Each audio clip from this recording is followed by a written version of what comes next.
নেপালে কারফিউ ভেঙে পার্লামেন্ট ভবনে বিক্ষোভকারীরা, আইন শৃঙ্খলা বাহিনীর সঙ্গে সংঘর্ষে নিহত 19, আহত শতাধিক, সেনা মোতায়েন।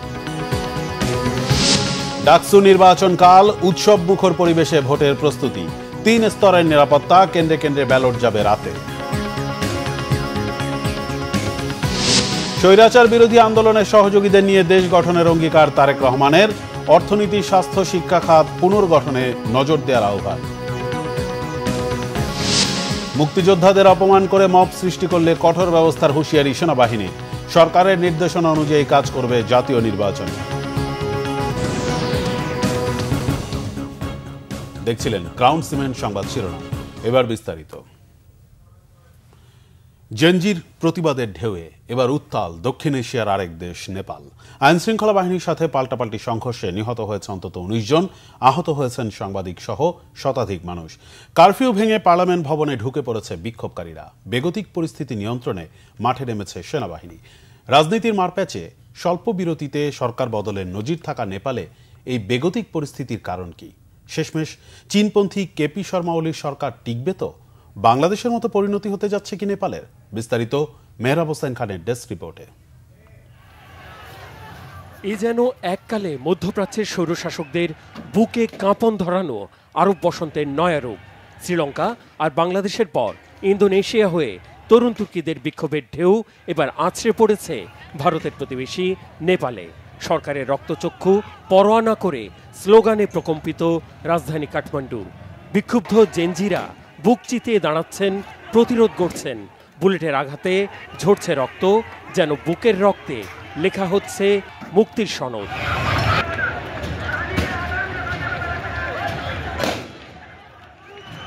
নেপালের বিক্ষোভেও ছিল রংপুরের আবু সাইদের ছায়া।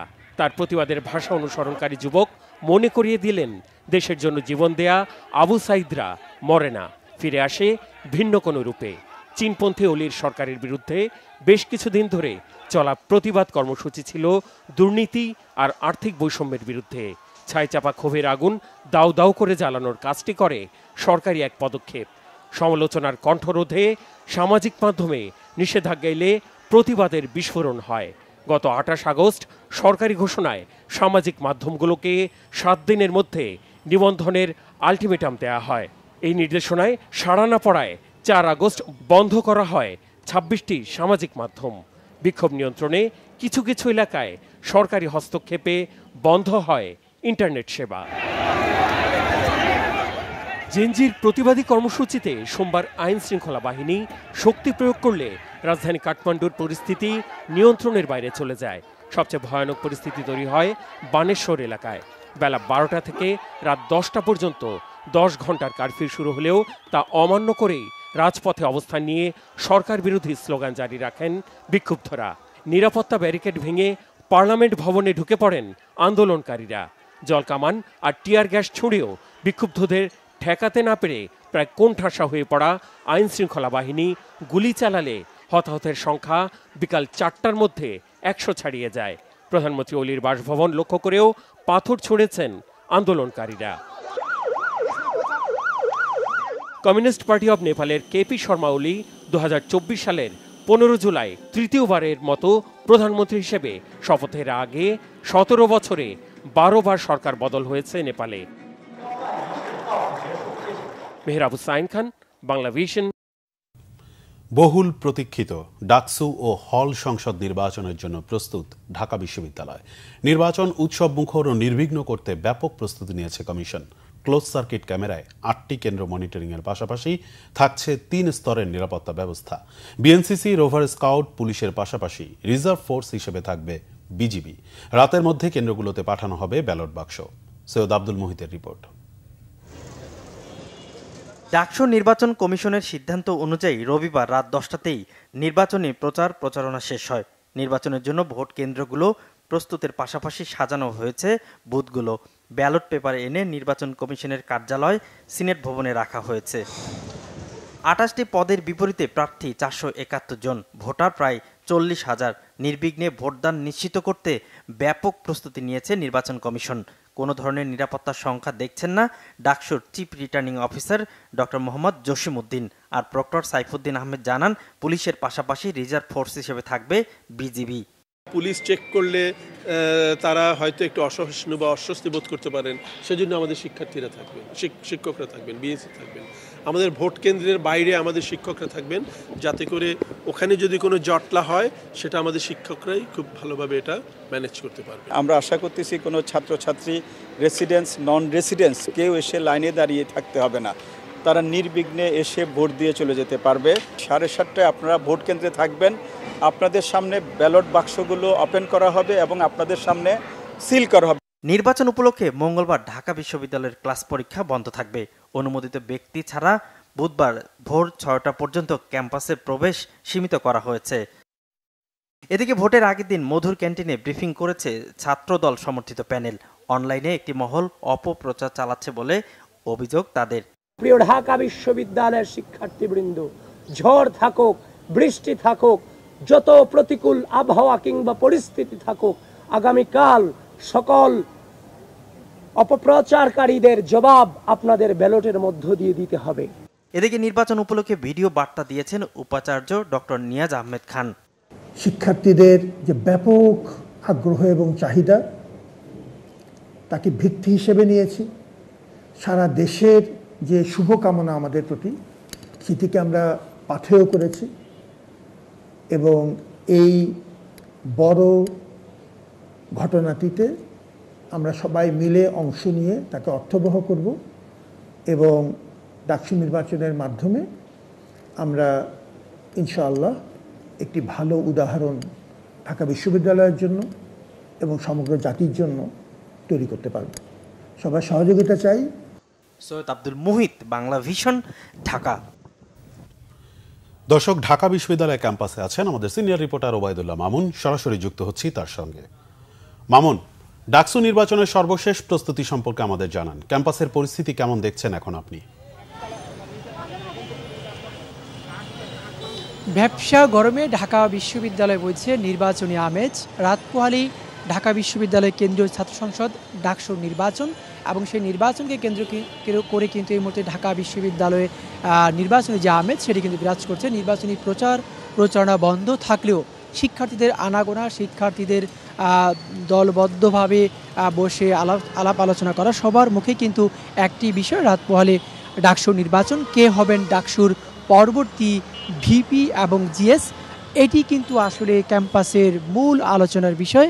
এবং আজকে বিকেল 5:30টায় কিন্তু ঢাকা বিশ্ববিদ্যালয়ে পুলিশের পক্ষ থেকে, অর্থাৎ ডাকসু নির্বাচনকে কেন্দ্র করে কিন্তু পুলিশের পক্ষ থেকে একটি সংবাদ সম্মেলন করা হয়েছিল, যেখানে বিশ্ববিদ্যালয়ে আগামীকালকে নির্বাচনে কী ধরনের পুলিশি ব্যবস্থা থাকবে, আইনশৃঙ্খলা পরিবেশ পরিস্থিতি কী হবে, সে বিষয়ে ঢাকা মেট্রোপলিটন পুলিশের যে কমিশনার সাজ্জাদ আলী, উনি যেমনটি বলেছিলেন যে ঢাকা বিশ্ববিদ্যালয়ে আজকে রাত 8টা থেকে 10 তারিখ পর্যন্ত পুরো ক্যাম্পাসেই কিন্তু নিরাপত্তা বলয় জোরদার থাকবে এবং এখনও পর্যন্ত 1700 পুলিশ শুধুমাত্র ঢাকা বিশ্ববিদ্যালয় ক্যাম্পাসেই অবস্থান করছে। পুলিশের পাশাপাশি র্যাব, বিজিবিও অবস্থান করবে আগামীকাল এই নির্বাচনকে কেন্দ্র করে।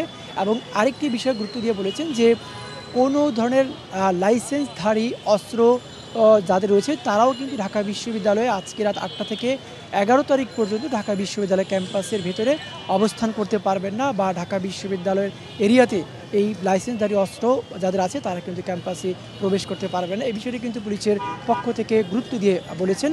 এবং তারা আরেকটি বিষয় বলেছেন যে নির্বাচনকে কেন্দ্র করে সাইবার বুলিং যে রয়েছে সেই বিষয়টির বিষয়ে পুলিশের পক্ষ থেকে যেমন বলেছেন, এবং জাল ভোট ঠেকাতে, অর্থাৎ জাল ভোট এবং সাইবার বুলিং, এই দুটি বিষয়ে পুলিশের পক্ষ থেকে বলেছে যে সব ধরনের, অর্থাৎ সুষ্ঠু নির্বাচনের স্বার্থে সব ধরনের নিরাপত্তা ব্যবস্থা জোরদার করবে ঢাকা মেট্রোপলিটন পুলিশ, এবং সে লক্ষ্যেই কিন্তু তারা কাজ করছেন। এবং ঢাকা বিশ্ববিদ্যালয়ের টিএসসিতে কিন্তু পুলিশের যে নিরাপত্তা টিম রয়েছে সেটি কিন্তু এখন একটি পর্যবেক্ষণ টিম রয়েছে। এবং একটি বিষয় বলেছেন যে আগামীকাল নির্বাচনকে কেন্দ্র করে bomb disposal unit, archway, CCTV camera, এরকম বিভিন্ন ধরনের নিরাপত্তা বলয় কিন্তু এই মুহূর্তে ঢাকা বিশ্ববিদ্যালয়কে ঘিরে ফেলা হয়েছে। এবং আগামীকাল নির্বাচনকে কেন্দ্র করে একটা বিষয় যে যানবাহনের যে বিষয়গুলো, কোন কোন রাস্তা দিয়ে যানবাহন চলাচল করবে এবং ডাইভারশন করা হবে, সে বিষয়ে কিন্তু একটি সুস্পষ্ট দিক নির্দেশনা পুলিশের পক্ষ থেকে দেওয়া হচ্ছে। মামুন, আপনাকে অসংখ্য ধন্যবাদ। আপনি ঢাকা বিশ্ববিদ্যালয়ের ক্যাম্পাসে অবস্থান করুন, আমরা পরবর্তীতে আবারও যোগাযোগ করব আপনার সাথে। দর্শক, আমাদের সিনিয়র রিপোর্টার ওবায়দুল্লাহ মামুন জানাচ্ছিলেন ঢাকা বিশ্ববিদ্যালয় ক্যাম্পাস থেকে ডাকসু নির্বাচনের সর্বশেষ খবরাখবর। কে বা কোন প্যানেল জয়ী হতে যাচ্ছে ঢাকা বিশ্ববিদ্যালয়ের ছাত্র সংসদ ডাকসু নির্বাচনে? কালই শিক্ষার্থীরা তাদের রায় জানিয়ে দেবেন। ক্যাম্পাসে না গেলেও সাবেক ছাত্রনেতাদের চোখও এখন ডাকসুর দিকে। দুইবারের সাবেক ভিপি মাহমুদুর রহমান বান্না বলছেন, পরিপক্ক একটি ছাত্র সংসদ গঠনই এখন বড় চ্যালেঞ্জ। আর ৯০-এর ভিপি আমানুল্লাহ আমানের অভিযোগ, হাত পা বেঁধে দিয়ে নির্বাচন করছে বিশ্ববিদ্যালয় প্রশাসন। বিস্তারিত নিয়াজ মাকদুমের রিপোর্টে। রাত পোহালে ডাকসু নির্বাচনের ভোট গ্রহণ শুরু হবে। এই নির্বাচন নিয়ে শিক্ষার্থীদের প্রত্যাশার পারদ আকাশচুম্বী। তারা রায় দেবেন কে হবেন ছাত্র সংসদের পরবর্তী ১ বছরের ছাত্রনেতা। ছাত্র সংসদ নির্বাচন ঘিরে যে আশা জাগানিয়া পরিস্থিতি তৈরি হয়েছে সেদিকেই সবার নজর। ডাকসুর দুইবারের সাবেক ভিপি মাহমুদুর রহমান মান্না মনে করেন, পরিপক্ক একটি ডাকসু এখন বড় চ্যালেঞ্জ। যারা নির্বাচিত হবেন তারা পথ দেখাবেন। আমি মনে করি সব দিক থেকে একটা ম্যাচিউর ডাকসু, মানে ওরকম একটা ডাকসু হয় এখন চ্যালেঞ্জ। এই ডাকসুকেই সম্ভব হলে আগামী দিনে সংস্কার নিয়ে যে বিতর্ক, সনদ নিয়ে যে বিতর্ক, তারপরে ঘোষণা নিয়ে যে বিতর্ক, এগুলোর পথ দেখাতে পারতে হবে। ৯০ ডাকসুর ভিপি আমানুল্লাহ আমানের অভিযোগ, এবারই প্রথম হাত পা বেঁধে একটা নির্বাচন করছে বিশ্ববিদ্যালয় প্রশাসন। তার মতে ছাত্রদলের পূর্ণ প্যানেল জয়ী হবেন। স্বাধীনতার ঘোষণা জিয়া পরিবার থেকে এসেছে, ৯০-এর স্বৈরাচার বিরোধী আন্দোলন জিয়া পরিবার থেকে এসেছে।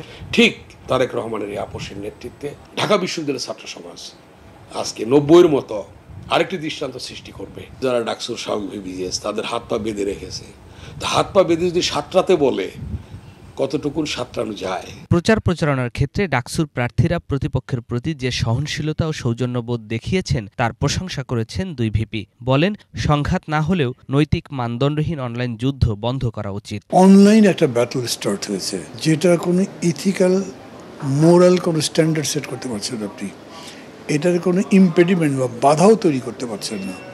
ফলে এই যে নারী প্রার্থীদের যেরকম করে বুলিং করা হচ্ছে, ভয় দেখানো হচ্ছে, মানসিকভাবে তার আত্মসম্মানের জায়গাটা শেষ করে দিলেন।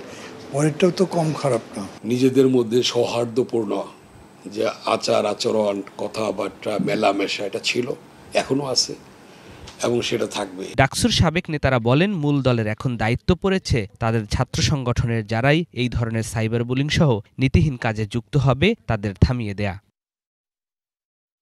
নিয়াজ মাখদুম, বাংলা ভিশন, ঢাকা।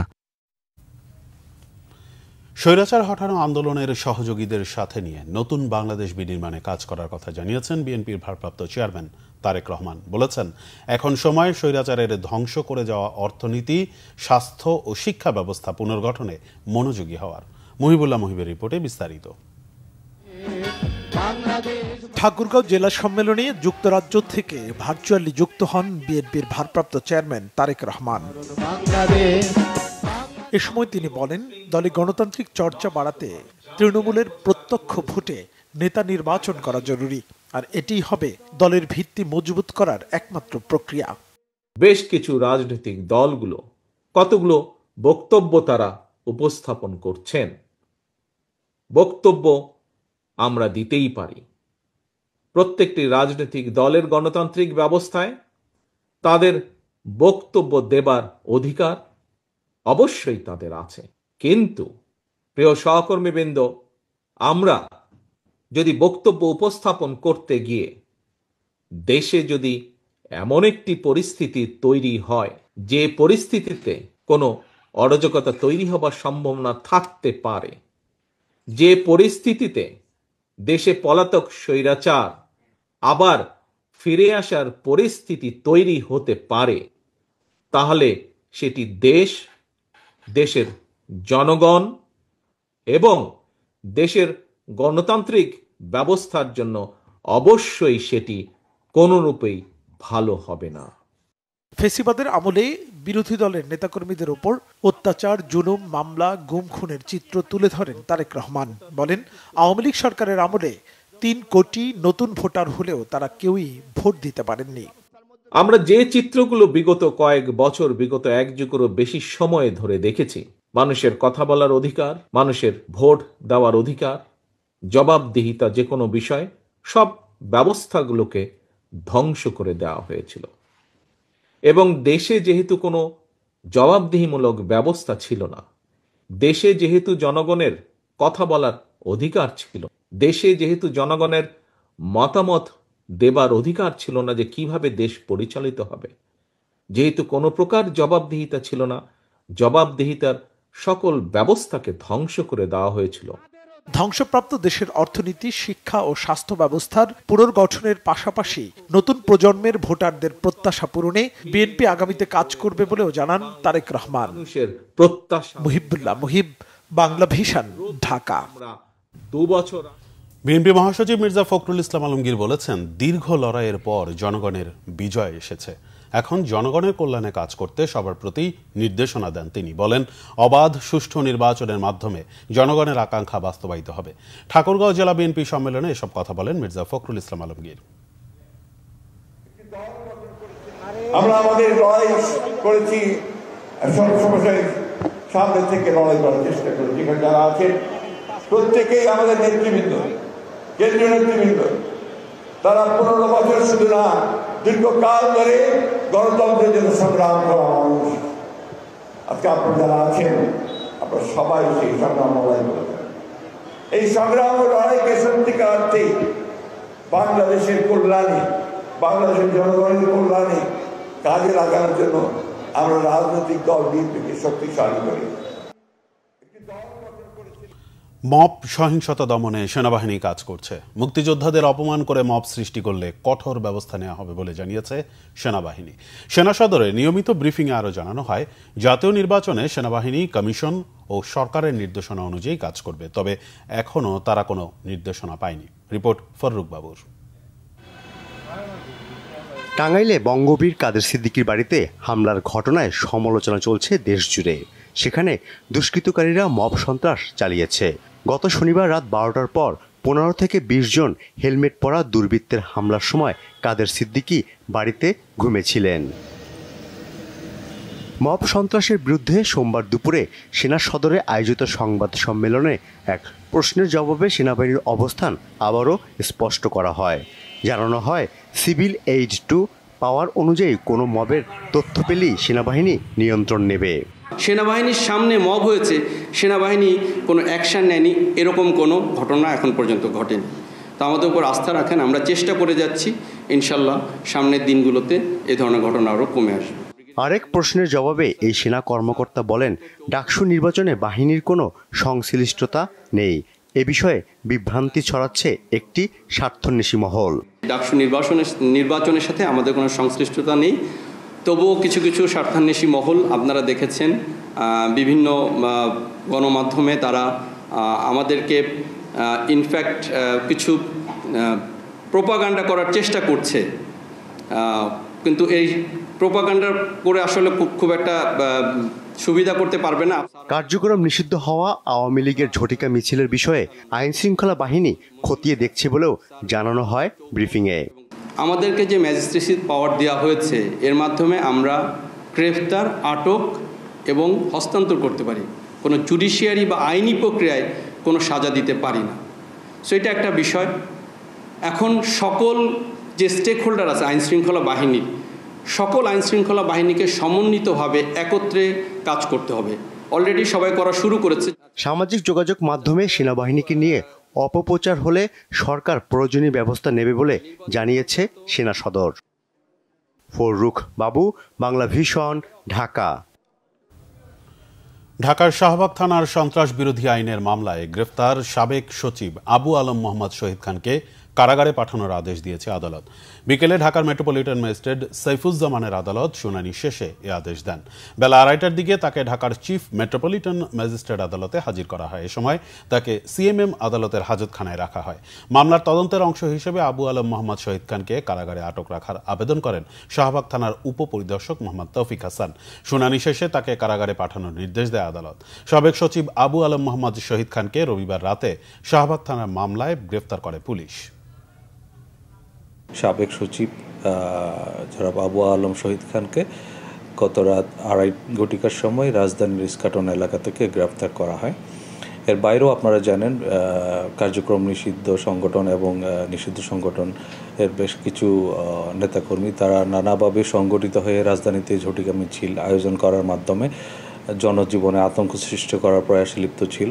তাদের বিরুদ্ধে আমাদের নিয়মিত অভিযান অব্যাহত আছে। যে কোনো ধরনের রাষ্ট্রবিরোধী এবং সন্ত্রাসী তৎপরতার বিরুদ্ধে আমাদের জিরো টলারেন্স। আপনারা জানেন আগামী বছর ফেব্রুয়ারি মাসে ত্রয়োদশ সাধারণ নির্বাচন অনুষ্ঠানের একটা সম্ভাব্য তারিখ নির্ধারণ হয়েছে। এই উপলক্ষে আমাদের প্রস্তুতি ইতিমধ্যে আরম্ভ হয়েছে। রাজধানীর জুরাইনে মা বাবার কবরের পাশেই সমাহিত করা হয়েছে লেখক, গবেষক ও বামপন্থী তাত্ত্বিক রাজনীতিক কমরেড বদরুদ্দিন উমরকে। এর আগে সকালে তাকে কেন্দ্রীয় শহীদ মিনারে শেষবারের মতো শ্রদ্ধা জানানো হয়। তারপর ঢাকা বিশ্ববিদ্যালয়ের কেন্দ্রীয় মসজিদে হয় তার নামাজে জানাজা। নাবিল জাহাঙ্গীরের রিপোর্ট।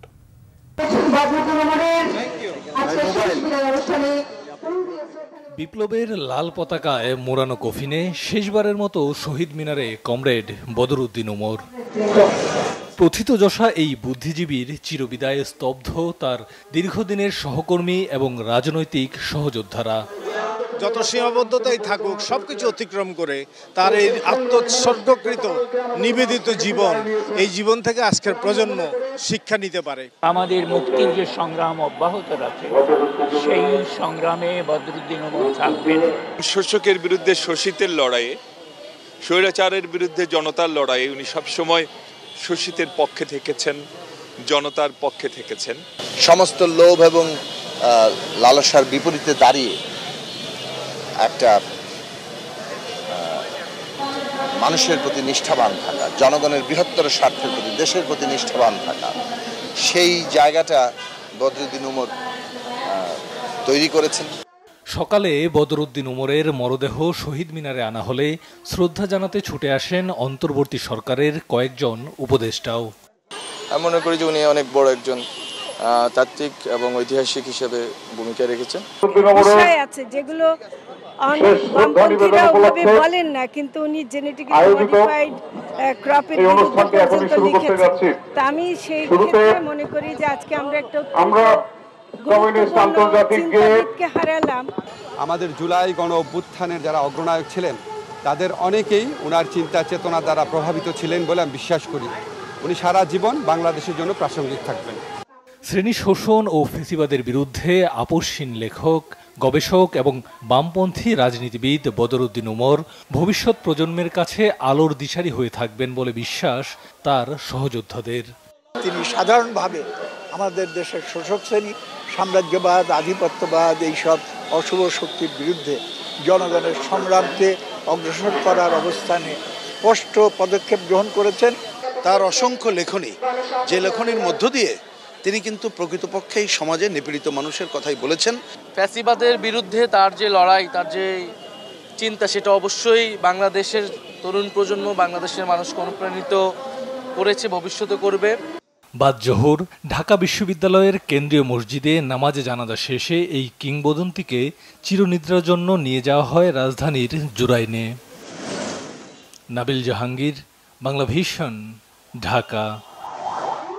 এবার শারদীয় দুর্গোৎসবে সারা দেশে 33,000 পূজা মণ্ডপ হবে বলে জানিয়ে কেউ বিশৃঙ্খলার চেষ্টা করলে কঠোর ব্যবস্থা নেওয়ার হুঁশিয়ারি দিয়েছেন স্বরাষ্ট্র উপদেষ্টা জাহাঙ্গীর আলম চৌধুরী। সচিবালয়ে এক সংবাদ সম্মেলনে তিনি জানান, এবার পূজা আয়োজক কমিটি কোনো ধরনের উদ্বেগ প্রকাশ করেনি। গতবার শান্তিপূর্ণভাবে পূজা উদযাপন করা হয়েছিল, এবার আরও শান্তিপূর্ণভাবে হবে। পূজা মণ্ডপের নিরাপত্তায় 24 ঘন্টা আনসার সদস্য মোতায়েন থাকবে। এছাড়া দিনে 3 জন, রাতে 4 জন করে পুলিশ সদস্য মণ্ডপের পাহারায় থাকবে। মণ্ডপের নিরাপত্তায় বিশেষ অ্যাপসের ব্যবস্থা থাকবে উল্লেখ করে স্বরাষ্ট্র উপদেষ্টা জানান, এই পদ্ধতিতে কোনো ঘটনা থাকলে সাথে সাথে জানানো যাবে। বলেন, পূজা মণ্ডপ ঘিরে যে মেলা হয় সেখানে কোনোভাবেই মাদকের আড্ডা করা যাবে না। তিনি জানান, সন্ধ্যা 7টার মধ্যে প্রতিমা বিসর্জন দিতে হবে। ঢাকায় একটা লাইন করে প্রতিমা বিসর্জন দিতে হবে। কার পরে কে বিসর্জন দেবে এর ধারাবাহিকতা থাকতে হবে।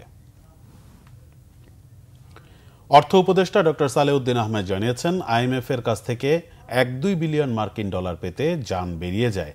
জলবায়ু পরিবর্তন মোকাবেলায় আগামী মাসে IMF এর বার্ষিক সভায় $5 বিলিয়ন চাইবে বাংলাদেশ। রাজধানীতে পিকেএসএফ ভবনে জলবায়ু অর্থায়ন সংক্রান্ত প্রতিবেদন বিষয়ক প্রশিক্ষণের উদ্বোধনী অনুষ্ঠানে অর্থ উপদেষ্টা জানান, দেশে জলবায়ু পরিবর্তনের প্রভাব মোকাবেলায় প্রায় $30 বিলিয়ন দরকার, কিন্তু আন্তর্জাতিক অঙ্গন থেকে সে পরিমাণ সহযোগিতা আসছে না। আন্তর্জাতিক অঙ্গনে দেশের ক্ষয়ক্ষতির পরিমাণ যথাযথভাবে তুলে ধরারও তাগিদ দেন সালাউদ্দিন আহমেদ। জলবায়ুর পরিবর্তন নেতিবাচক প্রভাব সমাজ এমনকি রাজনীতিতেও পড়ে বলে মন্তব্য করেন প্রধান উপদেষ্টা প্রেস সচিব মোহাম্মদ শফিকুল আলম। জলবায়ু পরিবর্তনের প্রভাব মোকাবেলায় প্রথমে সরকারের সংশ্লিষ্ট মন্ত্রণালয়গুলোর মধ্যে সমন্বয় দরকার বলে মনে করেন বক্তারা। তথ্য সম্প্রচার উপদেষ্টা মাহফুজ আলম জানিয়েছেন, গণমাধ্যমের কর্মীদের নিরাপত্তায় শিগগিরই সুরক্ষা আইন করা হবে। একই সাথে নবম ওয়েজ বোর্ড বাস্তবায়নের প্রক্রিয়াও চলছে। বিকেলে ঢাকা রিপোর্টার্স ইউনিটি সদস্যদের জন্য ন্যাশনাল লাইফ ইন্স্যুরেন্সের সঙ্গে গ্রুপ বীমা চুক্তি স্বাক্ষর অনুষ্ঠানে এ তথ্য জানান তিনি। উপদেষ্টা জানান, একাধিক মন্ত্রণালয় সম্পৃক্ত হওয়ায় নবম ওয়েজ বোর্ড বাস্তবায়নের প্রক্রিয়া বেশ জটিল। এরপরও অন্তর্বর্তী সরকার সর্বোচ্চ চেষ্টা করছে। এই সরকার সব প্রক্রিয়া শেষ করতে না পারলেও পরবর্তী সরকার নিশ্চয়ই তা বাস্তবায়ন করবে বলে জানান তিনি। মাহফুজ আলম বলেন, সাংবাদিকদের উপযুক্ত বেতন ভাতা ও সম্মানজনক মর্যাদা নিশ্চিত করা জরুরি। তা না হলে অনেকে বিশেষ গোষ্ঠীর পাপেট হয়ে যেতে পারেন। এসব বিবেচনায় সাংবাদিকদের কল্যাণে সরকার কাজ করছে বলে জানান তিনি। নিরাপত্তার ইস্যুটা আমি বারবার বলেছি, এখন এটা অলরেডি লেজিসলেটিভে আমরা পাঠিয়েছি যে সাংবাদিকতা সুরক্ষা আইন, যেটা সংস্কার কমিশন প্রস্তাব করেছিল, এটা করে দেওয়ার ইচ্ছা আমার আছে। 9th ওয়েজ বোর্ড বাস্তবায়নের করার ইচ্ছা আছে, কিন্তু এটা এতটাই জটিল একটা প্রক্রিয়া, বিভিন্ন মন্ত্রণালয় আসলে এটার সাথে সম্পৃক্ত। তো এটা এই সময়টুকু আমি যদি পাই, আরও যে সময় দরকার আসলে এই পুরো প্রক্রিয়াটা শেষ করার জন্য, হয়তো আমি করে দিয়ে যেতে পারবো। আর যদি নাও করে দিতে পারি, তাহলে অন্তত আমি একটা পর্যায় পর্যন্ত রেখে দিয়ে যাব। পরবর্তী যারা দায়িত্বে আসবেন তাদের কাছ থেকে আপনারা আশা করি এটা বুঝে নেবেন। 2018 ও 2024 সালে টঙ্গীর ইস্তেমা ময়দানে সাতপন্থীদের হামলায় তাবলিগ সাথীদের 4 জন নিহত ও শতাধিক আহতের ঘটনায় জড়িতদের গ্রেফতার ও বিচারের দাবি জানিয়েছেন সচেতন আইনজীবী পরিষদের নেতারা। হত্যা মামলার সুষ্ঠু তদন্ত করে দ্রুত চার্জশিট দেওয়ার দাবি তাদের। সকালে জাতীয় প্রেস ক্লাবে সংবাদ সম্মেলনে কথা বলেন বক্তারা। এ সময় তদন্ত ব্যাহত করার অভিযোগ তুলে গাজীপুর মেট্রোপলিটন পুলিশের সাতপন্থী 2 কর্মকর্তা প্রত্যাহার, সকল মসজিদে দাওয়াত ও তাবলিগের নামে সাতপন্থীদের সকল কার্যক্রম নিষিদ্ধ সহ 5 দফা দাবি তোলেন তারা। বলেন, টঙ্গী ময়দানে হত্যাকাণ্ডের 9 মাস পার হলেও কোনো আসামি গ্রেফতার হয়নি। এমন অবস্থায় হতাহতদের পরিবার ন্যায় বিচার নিয়ে শঙ্কার মধ্যে রয়েছেন বলেও জানান তারা। ভবিষ্যতে দেশে সাতপন্থীদের সকল কার্যক্রম বন্ধ করতে সংশ্লিষ্টদের প্রতি আহ্বান জানানো হয় সংবাদ সম্মেলনে। সংবাদ শেষ করব ক্রাউন সিমেন্ট শিরোনামগুলো আরেকবার জানিয়ে। নেপালে কারফিউ ভেঙে পার্লামেন্ট ভবনে বিক্ষোভকারীরা, আইন শৃঙ্খলা বাহিনীর সঙ্গে সংঘর্ষে নিহত 19, আহত শতাধিক, সেনা মোতায়েন। ডাকসু নির্বাচন কাল, উৎসব মুখর পরিবেশে ভোটের প্রস্তুতি, 3 স্তরের নিরাপত্তা, কেন্দ্রে কেন্দ্রে ব্যালট যাবে রাতে। স্বৈরাচার বিরোধী আন্দোলনের সহযোগীদের নিয়ে দেশ গঠনের অঙ্গীকার তারেক রহমানের, অর্থনীতি, স্বাস্থ্য, শিক্ষা খাত পুনর্গঠনে নজর দেওয়ার আহ্বান। মুক্তিযোদ্ধাদের অপমান করে মব সৃষ্টি করলে কঠোর ব্যবস্থার হুঁশিয়ারি সেনাবাহিনী, সরকারের নির্দেশনা অনুযায়ী কাজ করবে জাতীয় নির্বাচন। এই ছিল এখনকার মতো। পরের সংবাদ রাত 10:30টায়। এর আগে 9টায় রয়েছে নিউজ 20 দেখার আমন্ত্রণ রইল। এছাড়া বাংলা ভিশন সংবাদ ও সংবাদ সংশ্লিষ্ট অনুষ্ঠান দেখতে ভিজিট করুন www.bvnews24.com ও facebook.com/banglavisionnews এবং সাবস্ক্রাইব করুন youtube.com/banglavisionnews। ধন্যবাদ।